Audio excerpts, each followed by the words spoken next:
call yourself to order. Please rise and join me in a moment of silence.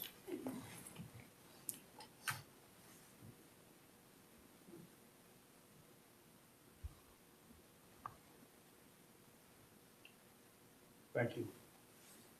Pledge allegiance to the flag of the United States of America and to the republic for which it stands, one nation, under God, indivisible, with liberty and justice for all. Thank you. Please be seated. Call our roll. Dr. O'Neill. Present. Mr. Heater. Present. Mrs. Barnes-Griffin. Present. Dr. Washburn. Present. Mr. Irvin. Present. Mr. Webb. Present. Welcome, everyone. We are here for our meeting this evening. Dr. Reynolds. Sure. All right. Well, good evening, everybody. We'll make my comments brief tonight. We have lots of visitors and lots of celebrations to do. So just want to first give a shout out to Ms. White and Mr. Grimm and all of the art teachers and high ability folks, dual language, our Montessori classroom that were celebrated at Celebrate Excellence and the All City Art Show. Just a tremendous opportunity to showcase all the great things going on across the Muncie Community School District. Speaking of great things across the district, the Department of Education conducted a visit last week at our SIG schools, our school improvement grant schools, and just had a wonderful visit from all of those wonderful individuals. Got to showcase our classrooms and the progress we made, and are making, and just very impressed by all the work and just a wonderful showcase of what's going on in those buildings. It's a wonderful time of year to go out and celebrate in one of our buildings through honors and awards programs, senior nights at the high school. Our Latin, we have a special Latin Honors Award Banquet, which is tomorrow. The senior class is the first class to transition to the Latin honor system and move from the traditional ranking and valedictorian salutatorian system. So they're going to have a special program tomorrow night to celebrate students for that endeavor. But a great time to get out and check things out across the district. So make sure you take a little time to do that. We had a near space experience at Northside this week. So we had a launch of a near space balloon. It was about 90,000 feet at the peak of the balloon, where we partnered with Near Space out of Upland and the Ball Brothers Foundation, and we launched a balloon. Had to chase it down. I think they caught it in a tree in Ohio, east of Dayton.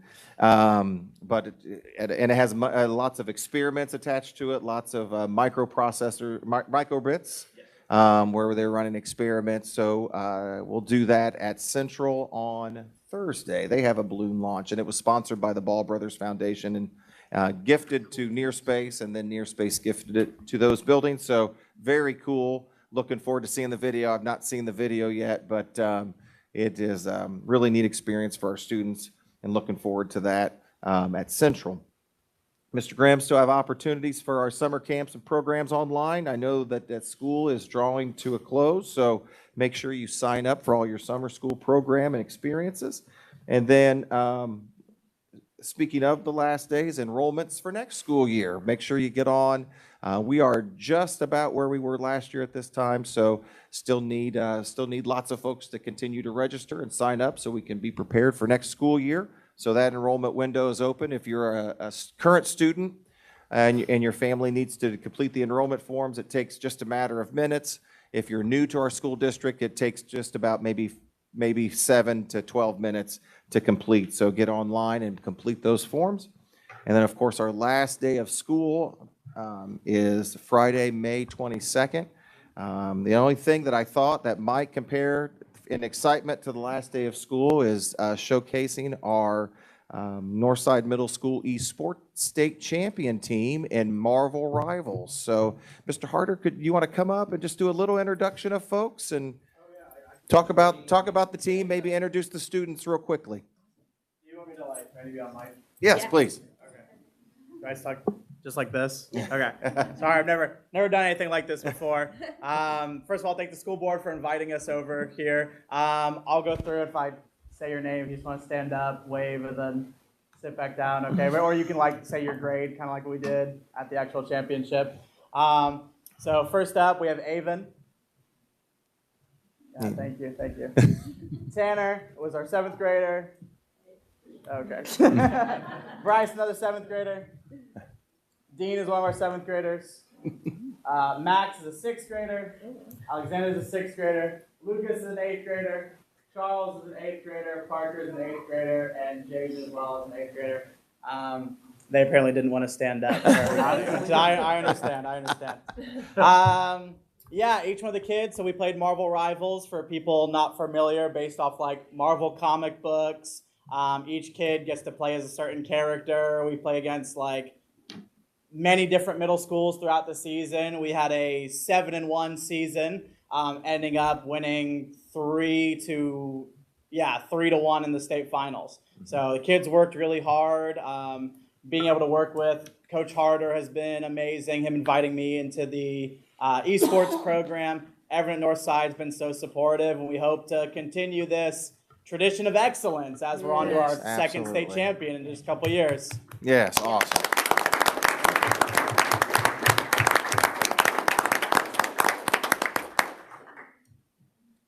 I brought the trophy. I take autographs. So has Mr. Klotz gotten a photo of the entire team surrounding the trophy? Yes. Okay. Yep, I think they ended up, I think Andy left before the end of the match, but they got one after the match, and yep, we've got it out there posted on socials. No, do we have one here tonight? Can we have Oh, one yeah, with we can the, do can one we have tonight, one with yeah. the school board Yeah, members? if they want to get down here in front of us and then hold the trophy up and we'll be behind. Yeah. Yeah, it'd be great. You have to get up. We're paying. Yeah. Oh,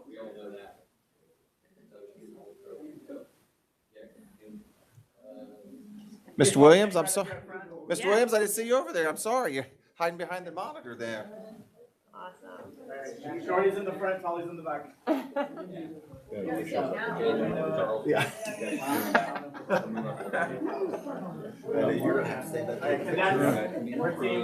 Are we gonna make it? Should we go? Can you get us, can we? Yeah. Do you want us to go behind? He has to take a name. How about, well, I don't know how we get everybody here, but, if you all wanted to be part of it, we got in the last row, we can make that work. Oh, there we go. There we got Take it easy. It's like football practice. You get in there? Okay. Special stuff. Get you to take that green sweatshirt on real quick. There you go. Excellent. Oh, yeah, that's not bad. Thanks, Mom. All right, in 3, 2, 1. All right, great, thank you. Good job, guys. Thank you. Thank you. I'm curious, how many teams across Indiana are in middle school esports programs? Yep, go ahead, yeah. Sorry, Nope, that's perfect. When we started 5 years ago, 6 years ago, when Mr. Groom was like, sure, go ahead. I started working with the Indiana Esports Network. At the time, they had 30-some middle schools and 60-some high schools. Now that number is close to 150 high schools and almost 80 middle schools. Okay. So That it's is just amazing. kept growing every year. And we were state champions. Yeah. Wow. That's awesome. So on the back of your t-shirts, does that include everybody's names that's on your team that participated? Everyone that is on the Marvel Rivals Right. team Okay. is on the shirt. Of course, depending on the season, like fall, we play different games, and spring, we play different games. Yeah. So like, we also have like a chess team, a Minecraft team, Mario Kart, games like that. Super Smash Brothers, there's a lot of them. Yeah, this is just a small percentage of the kids that represent the total of the Northside Esports program. So This is just one team out of 4. have we done banners for you guys? Like, There's one in Jim. Yeah, I think he's so keen. okay, okay, okay, And they got one last time too. okay. I just want to make sure we're getting banners. That's it, it's up, I wasn't it? never thought I would need to get another coach to help me. And I'm so happy that it's gotten that big, so, yeah, it's been pretty good. It's just getting bigger all the time. exploding, so. Yeah. Just, any of you want to tell us what your favorite thing about esports is? Anybody want to talk about Covered that? up his face. Come on, Lucas. Come on, Lucas. Come on, Lucas. So you were talking about it on the bus. Come on, Lucas. Yeah. Yeah, you got it. Yeah, right. Oh, God. Oh, I don't know what to say. I don't know. Well, But what'd you what say do on you the like? bus, if it's I don't know, printable? playing tank and having. Can't say that. Just what you can say. Yeah. Playing tank. What is tank? Vanguard. It's like, you know Thor? Yeah. From, He's like a big guy. And so you just play like a lot of HP and a lot of, like you just support. Oh my God. You help with the supports and just pretty much just block damage. Okay, block damage. And so you I'm did a supposed lot to be of, learning Marvel Rivals, so teach me more. blocking and damaging. Yeah. It's one of the reasons that I started it, because they learn how to work cooperatively, and especially in a game like Rivals, where you have tanks that are the ones up front that can take the damage. The supports are behind them, healing them and helping them and supporting them. And you also have DPS, damage per second, which actually hurts the enemy. So if they all work together in a certain way, they can win. It's really Okay. the thread of it. Okay. Well, it sounds like you guys have mastered it, so. Yeah, no kidding. They play really well. They play really well. Awesome. Thank you. Thank you. Thank you for bringing glory home and the trophy. And we're looking forward to you coming back next year. Maybe All right. a twofer. Pardon me? Rocket League. Oh, yeah. Okay. Well, Hey, that's, Yeah. I can't beat that. no, All right. let's just call it a night. Yeah, there we go. Thank you. Great, guys. Thank you.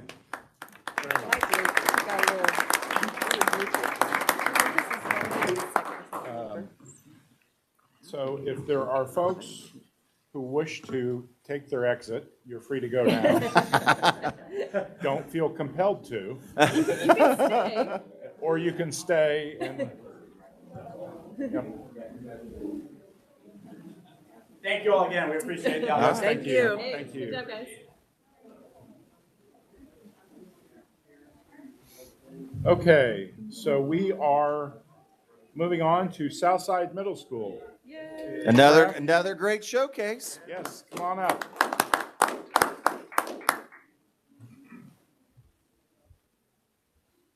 Good evening. Good evening, JD. I'm JD Kraft. I'm the proud principal at Southside Middle School, where our motto is hold fast, stay true, and be relentless. That motto means quite a bit to me. As you probably noticed, I have a couple tattoos, and those things are tattooed on me. So hold fast. I'm a nautical guy. I love being around the water. I love being on boats. So hold fast is what your crew is going to do when rough waters, when time gets tough, and when there's challenges. And staying true, that's kind of for the captain to make sure he keeps everything pointed in the right direction. And then being relentless, we know that that's just a constant pursuit of whatever you're trying to get after. And for us, that's education. I do have my team here this evening that I couldn't do anything without, so I want to showcase them a little bit. Mr. Hayes, our Dean of Students, and Mrs. Ashley Gard, our Assistant Principal. And I have some other special people here that I'm going to get into here briefly. A big highlight for us this school year was our mock trial. We had 22 students participate in this mock trial. Our 8th graders, it was all formed in their social studies classes. We had Judge Judy Calhoun. She worked with her staff and her court. They brought them to Southside Middle School, and we ran an entire proceedings. I would like to bring, I have Mr. Jeff Beach and Mr. Olivia Boffman. They helped collaborate to make this come to life, and so I'd like to bring them up and have them say a couple words about that, if you don't mind. Hi. Hello. Ladies first. We were approached for an awesome opportunity from Judge Calhoun. She closed her court down for the day to allow us to do this. And when we said we had 40-some students, we actually had the whole 8th grade.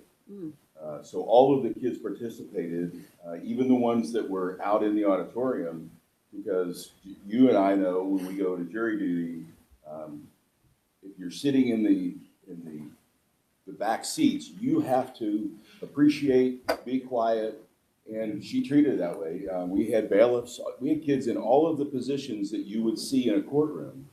A prosecutor, defense attorney, a judge, one of our, her nickname's Tiny, and literally the robe was too big for her.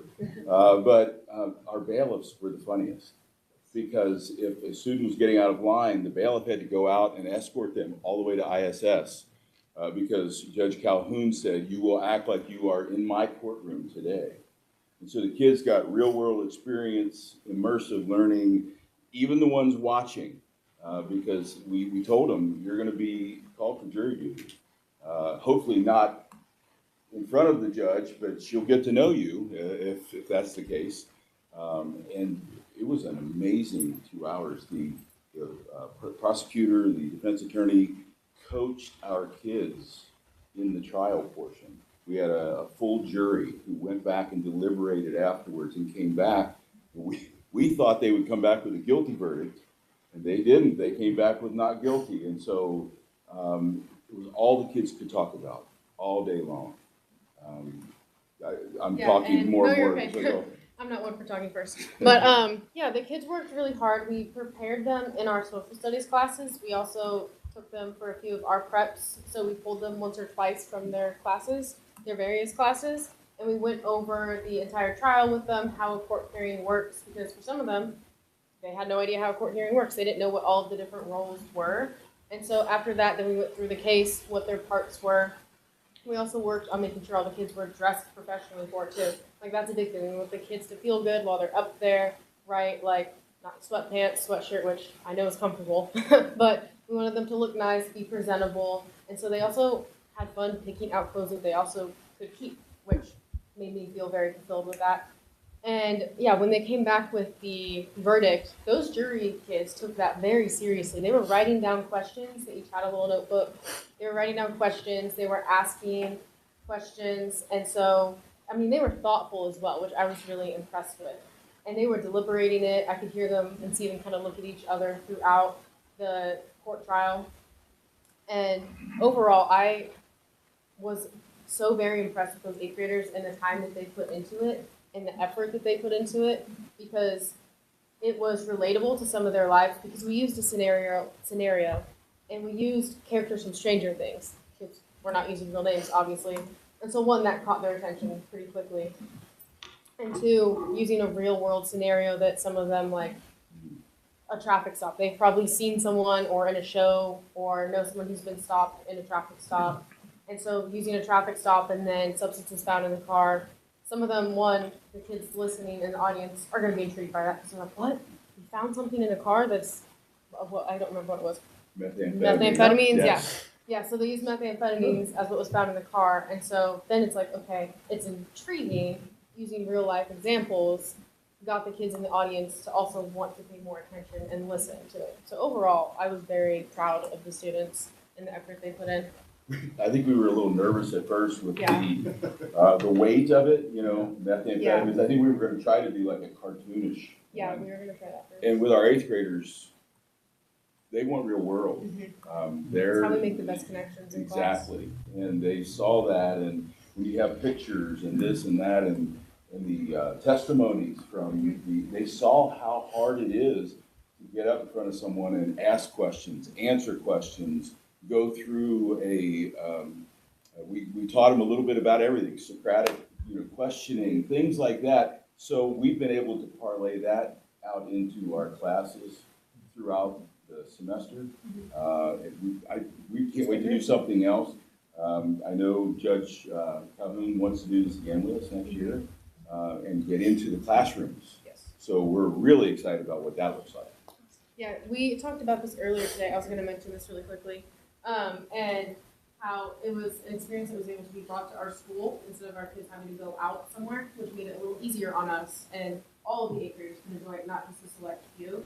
And then because Judge Calhoun also offered students to go and visit for corporate, which I think would also be an incredible experience for students maybe in the future, to then not only, okay, go through a case within the school, like at the classroom level, but then go and see where she works, right, and like put it together.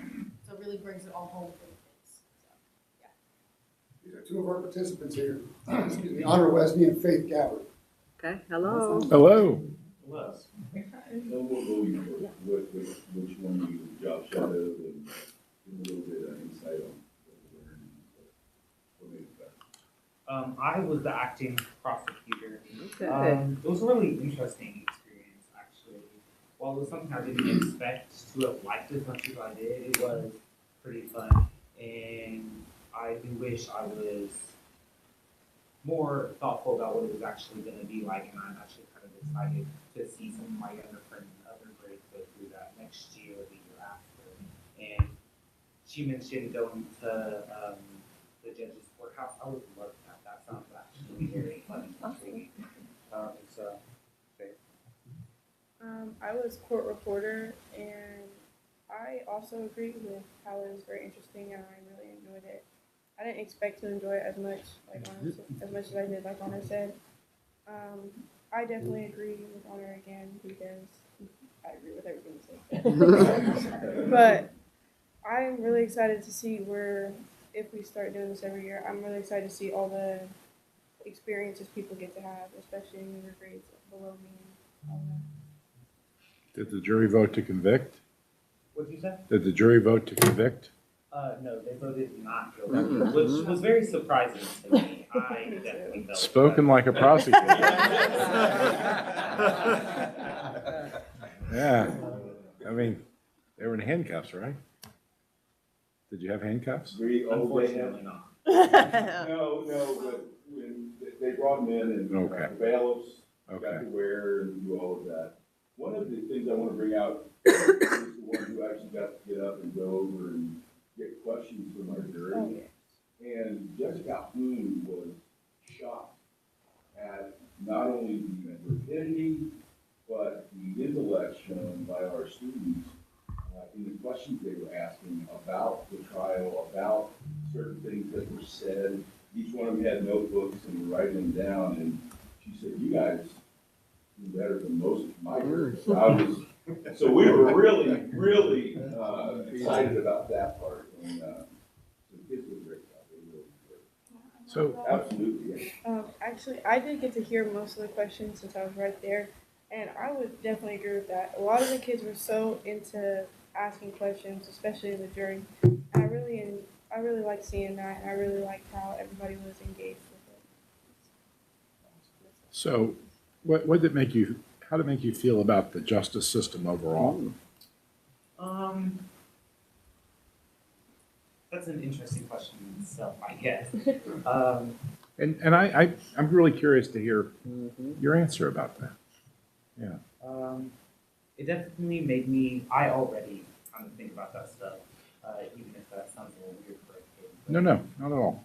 It definitely made me think to it even more, because it just changed a couple of viewpoints on how I saw the prosecutor job, or even what she was doing, the court reporter, or even some of our peers actually. I heard some of their ideas about it and the questions that they were asking, and how nervous they were to be up there. And even Judge, not actual Judge, fake Judge, Tiny, she was also quite intrigued. Like, it was a very interesting experience. It made me want to dive deeper a little bit into the court system and the legal logistics of it. So, I definitely agree with that. I definitely think that it helped me see what an actual courtroom looked like, and I found big interest into it. but one thing I do wish would have happened, there was a lot of kind of miming or mimicking where the prosecutor was kind of telling me what to say, and I wish I kind of could have got and was able to ask questions myself, because I also had a lot of questions about her job and the judge's job and a lot of things. So I hope there's an opportunity in the future to do that, because it's just something that's really interesting. Yeah, so you had an actual prosecutor coaching you, and Yes. who was that, if you remember her name? I don't quite remember her name, but Marisol? Gosh, Sam Beasley was doing the defense, and I know Sam from a long time ago. A young lady who was the prosecutor was amazing. Marisol, I do not remember Driscoll. her name, unfortunately.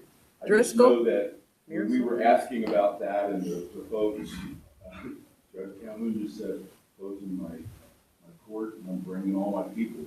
They don't have any other word to say but that.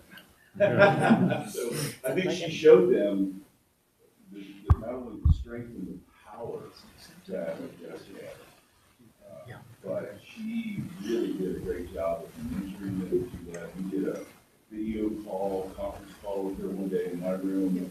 We did some other stuff back and forth with her office, and she was right there every time with us. So we really appreciated the handholding. This was a quickie. I mean, we got this done in 2 weeks because of some time constraints. I think our plan is next year to walk a little slower in this, and do some of the things that Honor was talking about, and giving them time to work one-on-one with their shadow. Because this was something they chose. I wouldn't be something that's.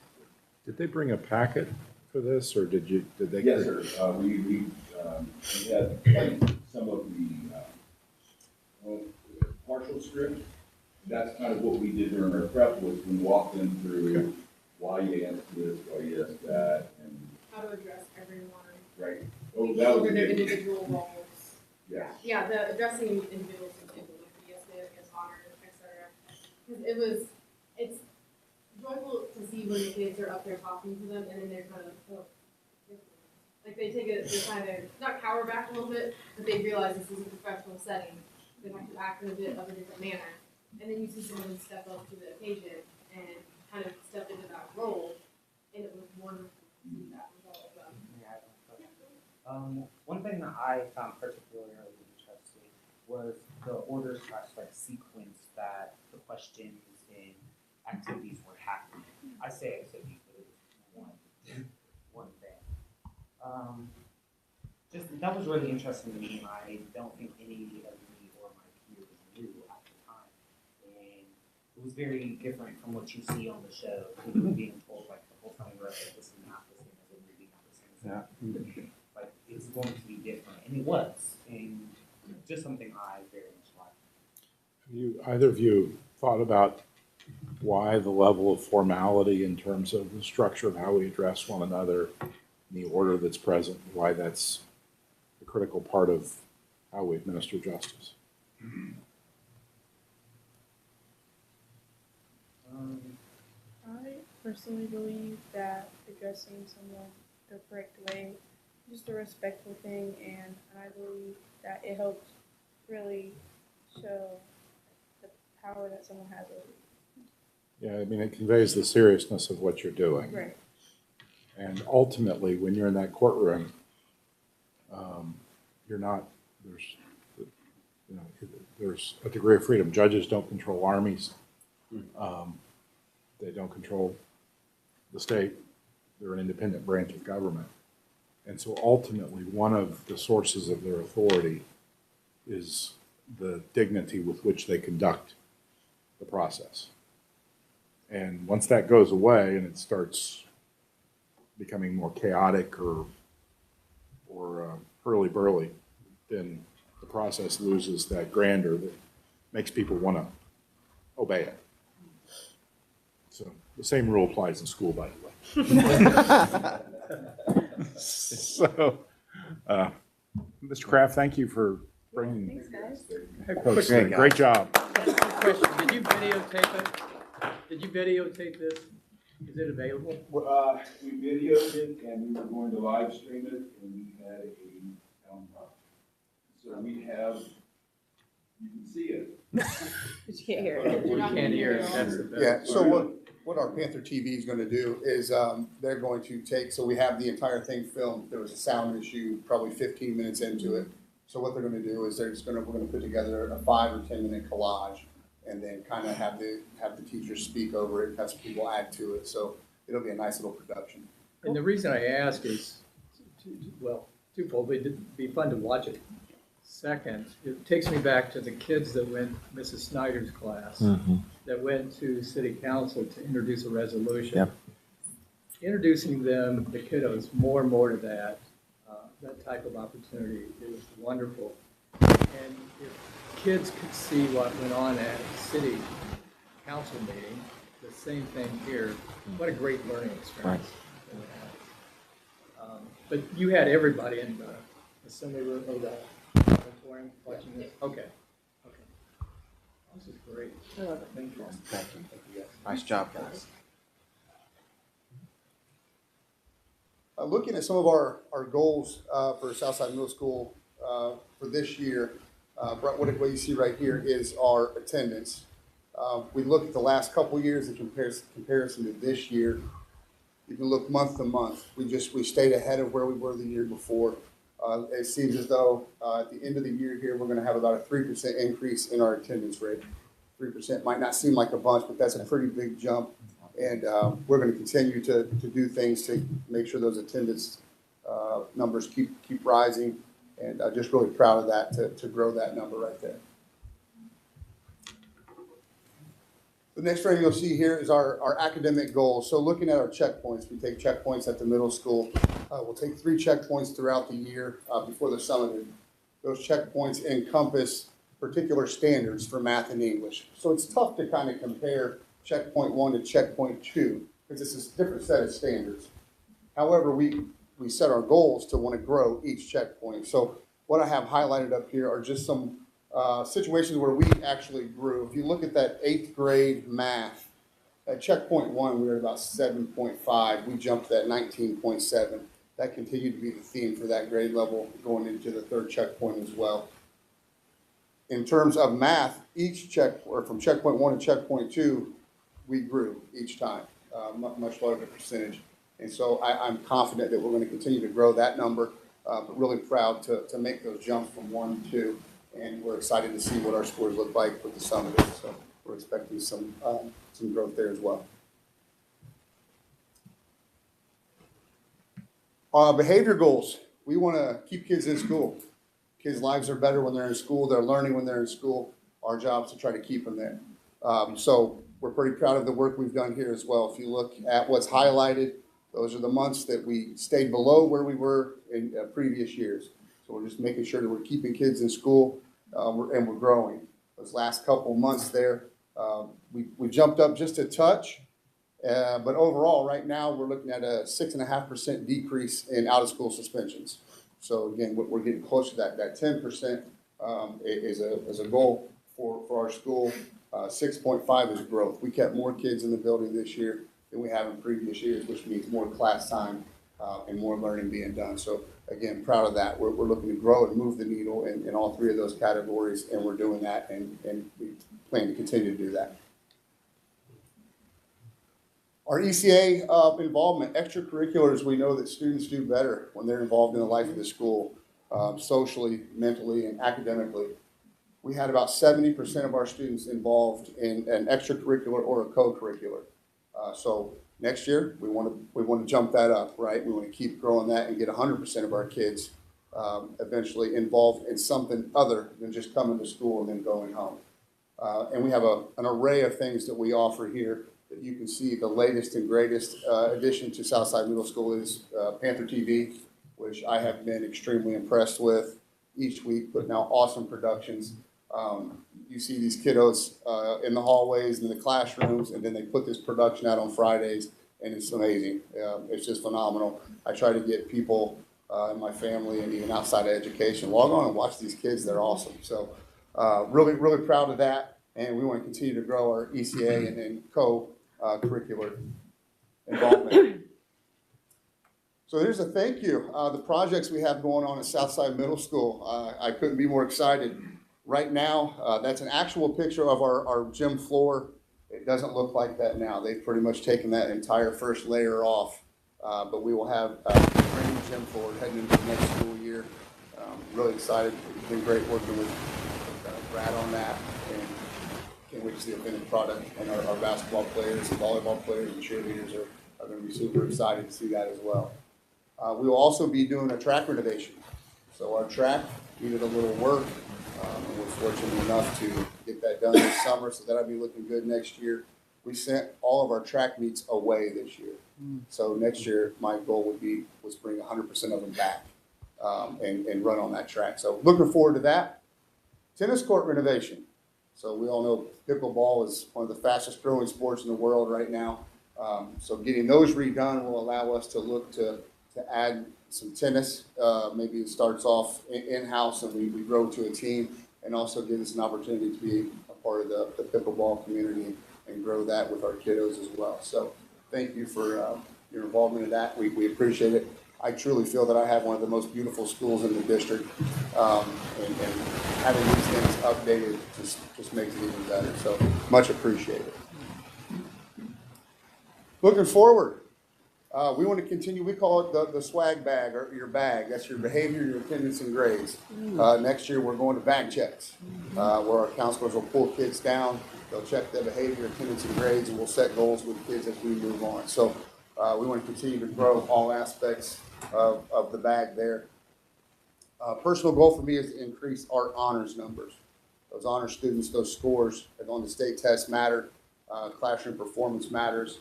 So raising the bar for our students, we believe when we raise the bar that they will meet it. If you keep that bar low and think the students can't, they won't. So we're going to continue to raise the bar at Southside, and I think that'll increase our honors numbers in the years to come. Like I said earlier, we want to get every kid involved in an ECA. I know when I was a student, that was what got me to school, and it kind of ties together with your attendance. Those students that are involved in more will be there more often. So we want to continue to push kids into those. They find their people, their niche. We know that that's going to get them to school. Grades are going to be a lot better when you have kids involved, because they have to have an academic stater to be a part of those. So real excited to continue to grow that. A big thing heading into next school year, some of our 8th graders are going to be able to earn high school credits while still in middle school. It's a great opportunity. We think that is going to directly impact graduation rate for Muncie Central, so happy to be able to help with that, and also get our kids ahead of the curve. Band, PLTW, PCC project, or Prep for College and Careers, PE Health, Spanish, and Bio will be opportunities for students to earn those high school credits. Our goal is for students to leave middle school with at least 2 high school credits. So we will continue to push forward on that this summer and get kids these high school credits as they head into their freshman year. One extra thing that I wanted to add that wasn't on that frame that's I think is gonna be instrumental in the academic success at Southside is the addition of, we'll have a full-time math coach in our building next year, working directly with our math teachers and our students. This year it was kind of on a part-time basis. We shared one with Northside Middle School. We'll get one full-time in-house next year. I think that's going to have a big impact on our math and math scores. Same thing with the English side of things. We'll have a full-time literacy coach in our building next year. So between those 2 coaches working with our teachers and students, I expect to see some growth in ELA and math. So very thankful for the addition of those positions in our building. I just want to say I'm very proud of what we've done this year. I think we're just getting started. I think the best is yet to come, and I'm just still grateful for the opportunity that's been given to me, and we're going to keep pushing forward on the south side. Thank you. Questions for Mr. Kraft? Tell me the percentage again that you said of kids who participate in extracurricular activities. 70%. 70%. Yeah. Okay. Yeah, Is that increased from last year, or are you increasing it slowly? Yes, it's increased since last year, and a big part of that plays attendance and grades. If kids aren't meeting the criteria to participate in extracurricular, unfortunately, they have to be cut from the team or not make the team. So it kind of goes hand in hand. Having that number means kids are passing classes. So, Talk about that bag, being in your bag. Where'd that?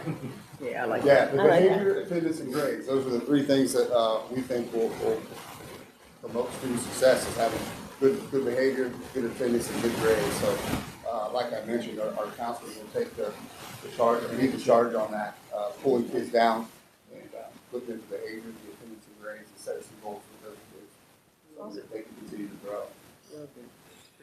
That's tight.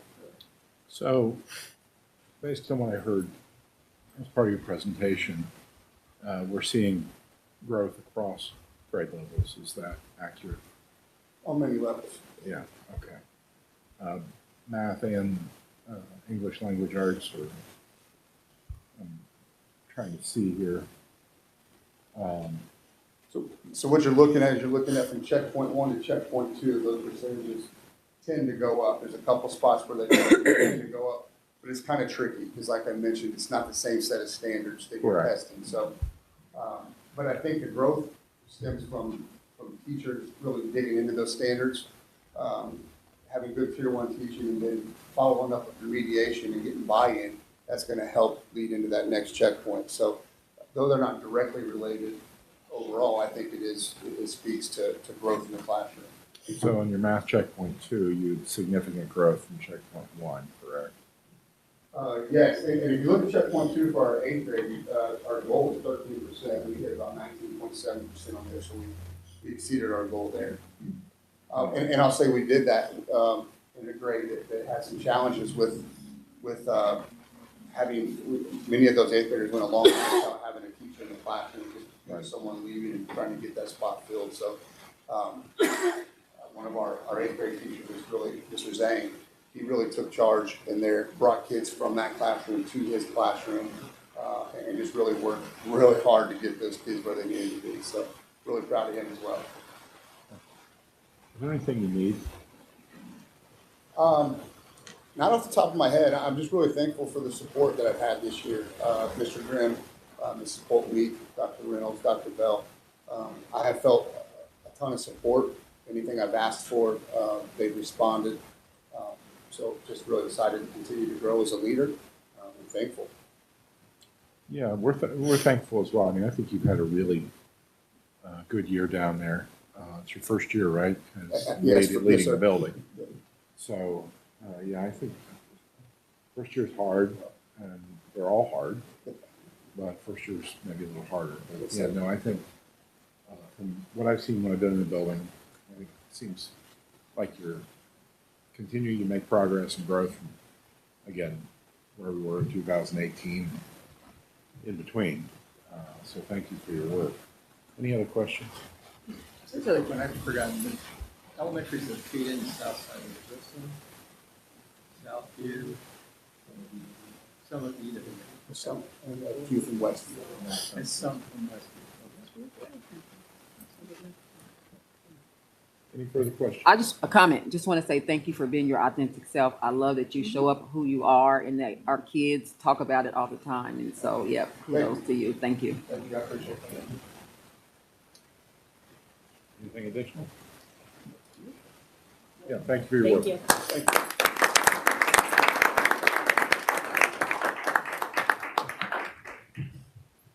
And thank you for all of you who support JD.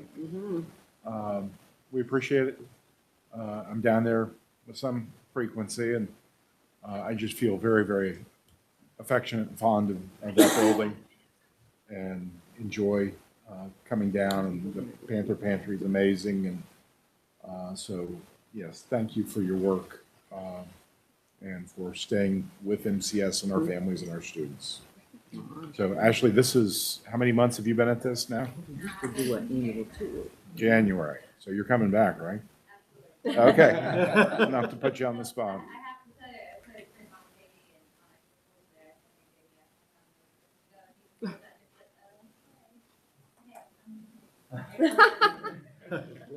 Not a.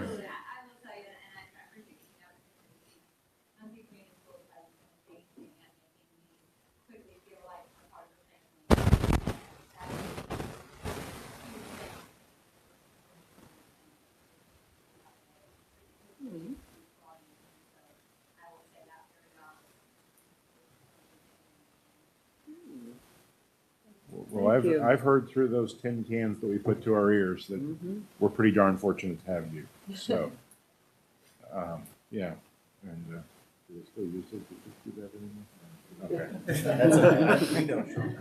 Okay. Yeah, okay. But so thank you, and if there's anything you need that we can provide, let us know moving forward. Okay. Mr. Kloss, do we have any public participation?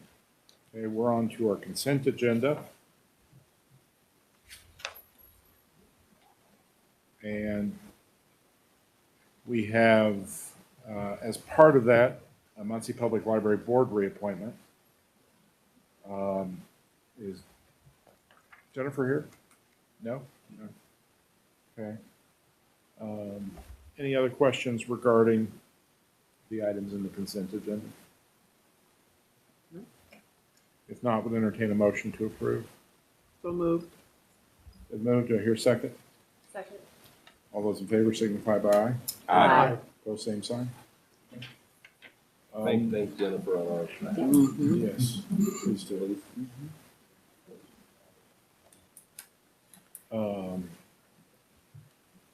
Financial report, Mr. Durant. Thank you. Presented in your board packet was our brief summary of our results for the month of April. Still receiving our state basic grant each month, and starting to get a little more clarity as our February ADM count has now started to impact our first 6 months state basic grant revenue from the Department of Ed. That number right now is about $219,000 less due to our February count of our ADM count. It was down 50 students in February versus October, so we saw that impact in the most recent state monthly revenue report. Still receiving our state basic grant. That's still good, and still tracking our payroll. Still because we've onboarded the facility maintenance and custodial folks. Still tracking $100,000 less in the operation fund because we onboarded those. Still tracking cash balance. Still just over for the education fund, a little over 13.8 million for this particular year. Our overall cash balance in April for the education fund was a little over 14 million. The overall cash balance, a little over 36 million at the end of April. So talking about the state $12 million loan, I didn't know if I wanted to pivot that to Mr. Jim Williams to report perhaps on our excursion today down in Indianapolis to talk about the state loan. Sure. Right. So the $12 million common school loan was granted as part of the statute forming the partnership in 2018. We started receiving disbursements, 2019? 2019. On that loan, and it was used to assist with operations and education fund needs during that early period. It was essential to our ability, frankly, to survive at that point. And that was granted by the state. We started repaying it in 2020. That's correct. And yes. So we had an 8-year term on the repayment, meaning our final payment was to be June 30th of 2028. As we begin looking at cash flow analysis, particularly with regard to SEA 1 on the property tax reform and the issues that was going to cause for us, specifically, we thought about the number of tools in which to reduce pressure on both operational and educational funding. One of those was to perhaps extend the payoff term for the common school loan by an additional 24 months from June of 28 to June of 2030. At the end of this June, the current balance or the balance on that loan that remains to be repaid is $4.6 million. We've been steadily making payments over the course of the past 6 years. Those payments, though, were heavily back-ended, and it was going to cause significant pressure on our education fund because those funds are drawn out of our draw to the education fund before it ever gets to us. And again, as we looked at the need to take the 15% off the education fund to move over to operations over the course of the next few years, we determined that creating a bit more cash during that period of time would be beneficial to our ability to apply those funds more fully to the welfare of our students and their learning. So we started this conversation, I guess, in February with DUAB and the executive director, and initially the thoughts were that that would not be possible, but eventually as we kept talking, it became a greater likelihood. We went down this afternoon and presented to the DUAB board over the course of about a half an hour. They had a brief discussion and they granted our request. So we're now, it has to go to State Board of Finance. My understanding from email just received from DUAB is that we will not need to attend that State Board of Finance meeting, and I'm hopeful that they adopt DUAB's recommendation. That will, it's just one of many tools that we're having to utilize, but it will add just shy over the course of the next 30 months. It will add positive cash flow to the tune of about $2 million, just under $2 million, which is real money when we're talking about paying our people in terms of those that educate our children, and teachers and staff, and providing for those items that absolutely are essential to their education. So I thought at the end of the discussion, the board was extraordinarily complimentary of our leadership, and I mean, particularly the folks who work in this building and what they have been able to accomplish both academically and financially over the course of the last 6 years. And that was, frankly, that was the reason they granted the request. It was an extraordinary request. I don't know that it's ever happened before. And they made very clear that it was a vote of confidence for what has occurred in Muncie Community Schools over the course of those last, actually it's been 8 years now. 8 years, sorry, I misspoke. So thank you, Brad, thank you, Chuck, and thank you, Andy. We had, I thought, very, very good materials that were put together, and it went well. So When is that finance hearing? I think May 21st, May 19th. It's a couple. It's right around the corner. Thanks. Any questions? Yeah, it was extraordinary because it will save us that payment. The payback, instead of being over $220,000 a month, will drop to $96,000 a month. So it saves us this year, 2026. It'll save a little over $500,000 in cash flow for the education fund. The very next year, it's $1.1 million. So that really helps us. Really helps us in our education fund cash flow, and a great effort. So many nice words were said from the original member of that DUAB board. She was there, Courtney Chasma was there, and extraordinary comments of complimentary for all the board members and the effort. So certainly I did not want to miss that opportunity to talk about the state fund loan like that. And so once again, they saw our charts and graphs, the same charts and graphs basically you see here. They saw those today, and they saw the trend of where we've made it go. So they were very complimentary, and that pretty much ends my report today. Very, very positive to report that. Let's talk just a moment further while we have everyone's attention. Sure. This morning, before we went down, and Baker Tilly has been very, very good in getting us information. Baker Tilly is a group of accountants and consultants that provide municipal financial advice. They gave us our updated cash flow analysis, which is a bit more positive for a number of reasons than the one we received in December. It still shows us in the operations fund in a positive place through 28, but just by a whisper. But 29 gets very ugly, and 30 is positively horrendous. So we will have hard choices to make if the legislature does not revisit SEA 1 in this coming session, 2027. We will have a tough choice to make in 2028, and we've signaled that in any number of ways through the years. But just by way of example, the deficit in 2030 in the operations fund, even with many of the cost-saving measures we've implemented this year, will be just shy of $6 million. You cannot cut your way out of a $6 million deficit in the operations fund. It is fundamentally impossible to do.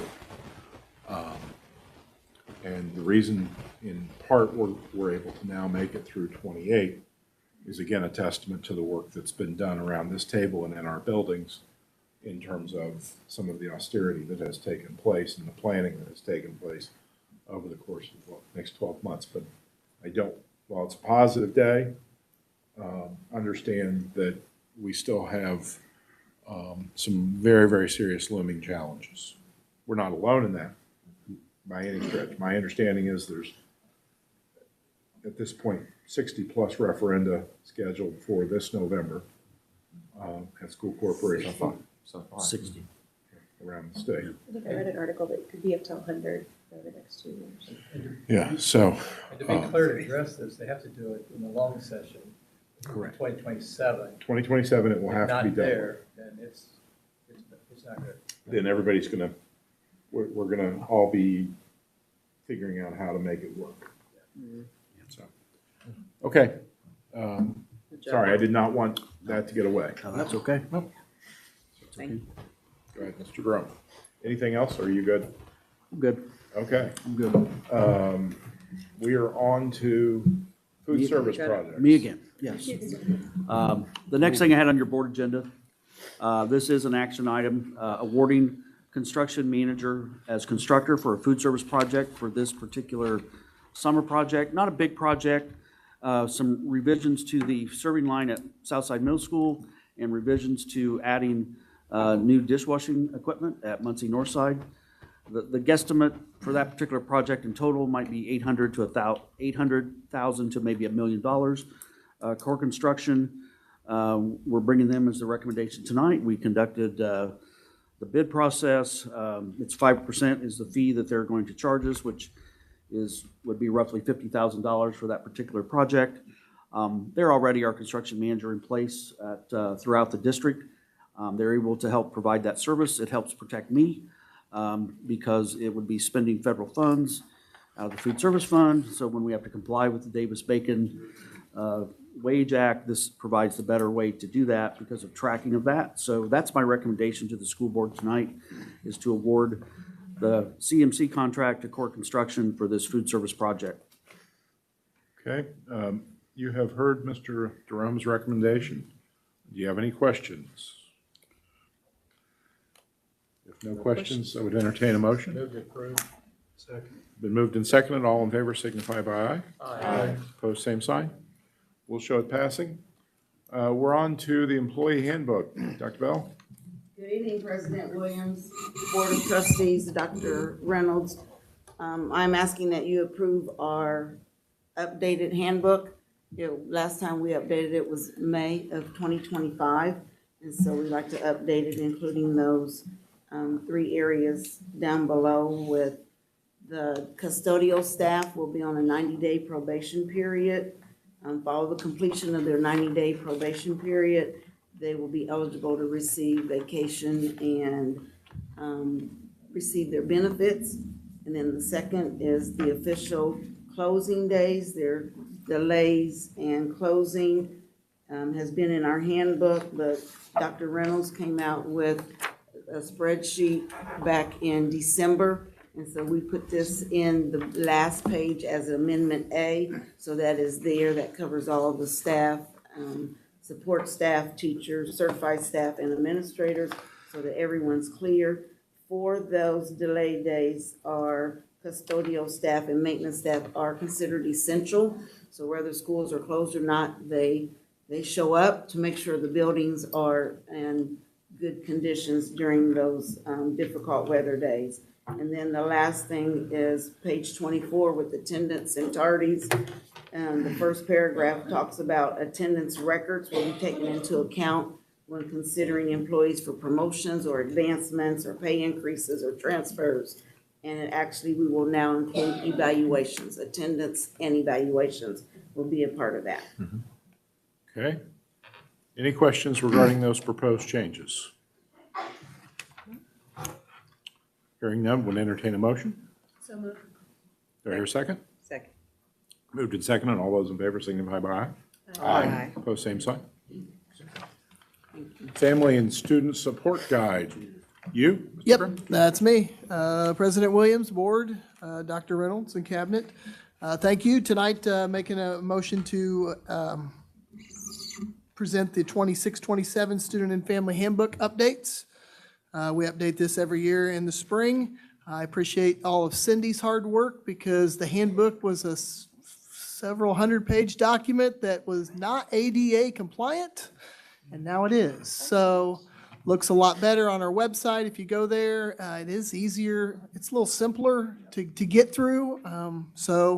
It's taken her a lot of work, so I do appreciate all the work she's put in to do that. Just some updates to go through. A lot of these we've been doing throughout the year, but they kind of match the laws that went in effect in July of last year that didn't make it in our spring handbook.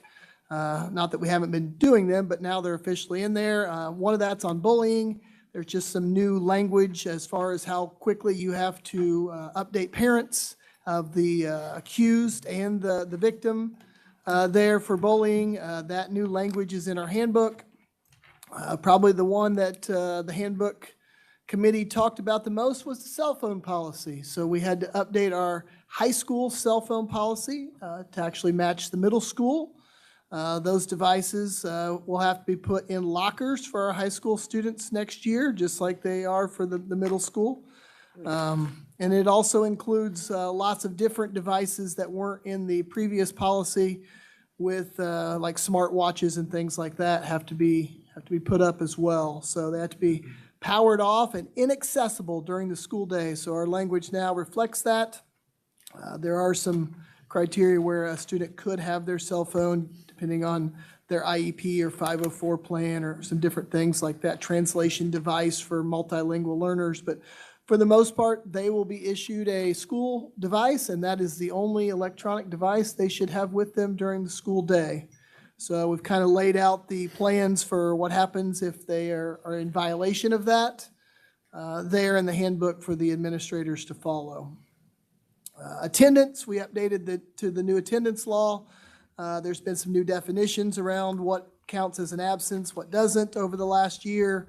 When we notify those, our attendance, as Mr. Kraft spoke of tonight, is getting better across the district, not just at Southside, but in all of our schools. Attendance is, it's been after COVID was a definite key thing we were working on, and schools have done a really nice job in increasing attendance. We've had an attendance kind of security officer that goes out to homes this year, and he's made over 300 visits. He had his 300th visit last week, he texted me. So those kinds of interventions have made a good impact in our attendance. And then finally, the last addition is we've added some guidelines for AI. AI is something that was not found in our handbook. So kind of looked at some different school corporations around the state, Carmel, Noblesville, Fort Wayne, some different schools that have some AI policy language in their handbooks for students and staff. So we have some just general guidelines in there now just to kind of guide staff and students in their use of AI for our students and families to see. So just ask that you adopt the handbook for next year. Any questions concerning those changes? How do we communicate this to the families? Do you send just what you went over here, some document out with the kids to take home to families? And do you offer hard copies of the guide for families to take home? It's accessible on. Yeah, but it's accessible online, and then they will, when they enroll, of course, they sign off that they got it so they can access it that way. Okay. We have used Parent Square in the past to send that out. Okay. Most folks check it online. Every once in a while, we'll get a request for a hard copy, but the accessibility online is greatly improved. It is super user-friendly. When I turn it on after this is approved, it will live live on the website. It is searchable. The chatbot, it will search those things. And you get a metric from the number of families that actually pull it or access it. We can see if people You can are searching it. But what is online and our physical handbook have to match. So they will match. So if Anybody who asks for a physical copy will get it in the exact order printed out. More so, I think you answered that at the start of school, they sign off that they had access to it. They do. Yeah. One of the things we'll cover at our administrative retreat, back to school with administrators, are these changes. They'll get things like this, and then they'll start to share those out They're back to school. to their families, back to school nights and with their parent square and kind of the opening thing when they start to meet with class meetings with kids and everything like that. So there'll be a huge push, especially around the cell phone policy, especially at the high school, because that's where the biggest change is, so. Even the AI policy, that's gonna be interesting. Yeah. Very. I was just gonna point out that these are things that I excerpt in the back to school version, first, of the quarterly newsletters that go out from parents to their families. We'll have a new this year section that always has good changes on it. Just a question on the AI policy. Is it more related to like what the kids can use, or is it a combination of it, like what teachers are using and? So there's some staff guidelines there that go through kind of the tools. We don't name a specific tool as a corporation saying you have to use Magic School or Chat GTP or anything like that. Just some general things as far as compliance, appropriate and ethical use, communication of it. Obviously, protection of confidential information is very important with staff and what they are feeding into those, because you can't feed into that like any student information and things like that. So some guidelines around that. And then for the students, just that appropriate and responsible use, academic integrity and honesty. That's probably one of the biggest ones with students, is they're just wanting to put that in there and it gives them the answer, and that's how they do their work. So just some things aligned to that, some guidelines around it. And as we go along and AI becomes more prevalent, because it's not going to go away, we'll probably have to put some further steps in or more specific things in as we start to battle that going forward. So there's, in higher ed, after making themselves extinct probably 15 years ago, Blue Books are making a comeback. I can believe that. Comeback? Blue Books. Oh, Blue Book. Yeah. Because you can proctor a Blue Book exam. Yeah. You don't have the computer. Yep. And you have to handwrite it. So I suspect we're going to be looking at from the ELA perspective, handwriting essays in class. Yeah. Using that time to. I think we've seen just in the last couple of years, a greater push back toward paper pencil kinds of things in our classrooms. Yeah. So. I was asked at a presentation for lawyers about AI and particularly, and I said, from my perspective, having practiced for 35 years, it's if I have enough information to write an effective prompt, it's a reasonably good tool. But understanding how to write a prompt, what questions you need to be in a position to ask is critical, and you don't understand how to do that if you haven't done your push-ups. Yeah, exactly. And, I just think our students have to understand that it is not to their ultimate benefit to go down that path because they're going to fool themselves. My brother called the other day, firmly convinced that he had his health insurer on the ropes from Chat GPT.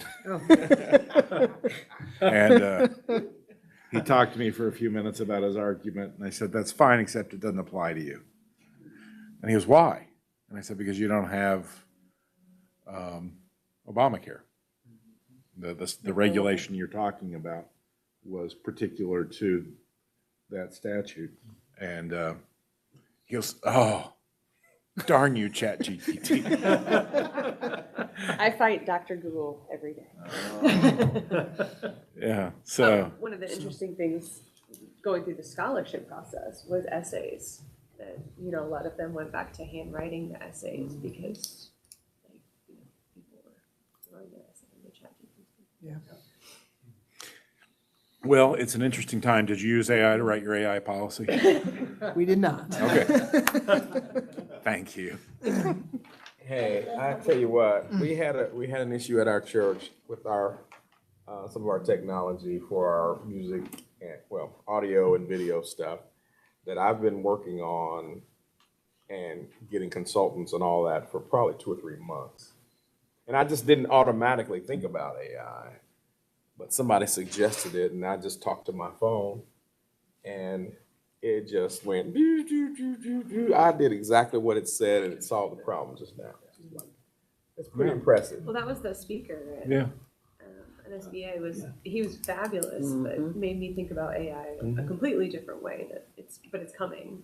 Got a book out already. Yeah. Okay, Well, I'm actually brought a book. it's an extraordinary tool. It is. So it's teaching Done our, right. our students how to use it appropriately. Yes, Yeah. done right. That's what So- I was asking. about. And it's, if you think of it in a more, or perhaps a less frightening way, it's not that different from punching in an internet search Correct. and getting documentary results.